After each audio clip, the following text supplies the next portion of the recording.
caso del export, tanto los documentos, el riesgo y los costos están hasta el almacén del vendedor, como observamos aquí las tres líneas. En cambio, en el Incoterm DDP, ese riesgo llega hasta el almacén del importador, que es el otro extremo. Es decir, sería el otro extremo del export.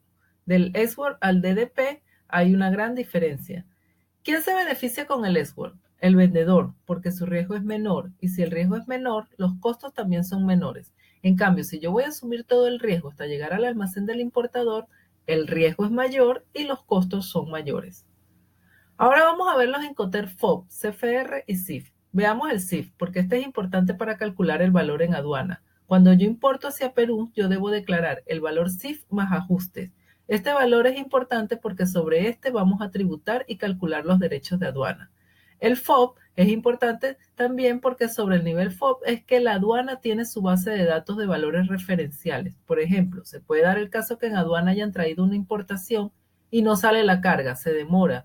Le dicen que está en aduana en valoración porque la referencia que tiene la aduana del valor de la carga no coincide con el valor declarado. Y para que den la autorización de retiro de carga, el agente de aduana tiene que liquidar por la diferencia de tributo. Aquí observamos en el Incoterm FOB la carga ha sido embarcada. Y hasta acá es el riesgo que asume el vendedor, hasta el embarque en el puerto del país del vendedor.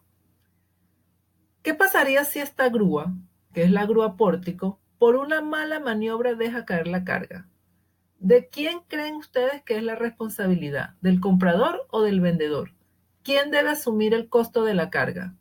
Cuando hablamos de riesgos, quiere decir que hasta ese punto yo asumo mi responsabilidad. Si observan, hasta aquí llega la línea roja que representa los riesgos.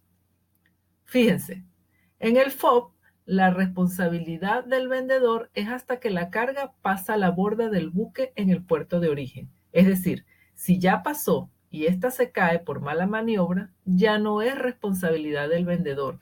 Quiere decir que pasa a ser responsabilidad del comprador.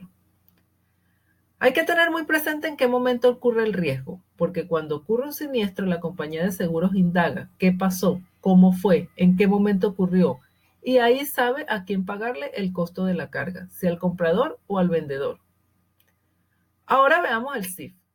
En este, el riesgo termina al igual que el FOB cuando la carga pasa a la borda del buque en el puerto de origen, y los costos del flete los asume el vendedor hasta la llegada del buque hasta el puerto del país del importador, tal como se observa en la línea azul.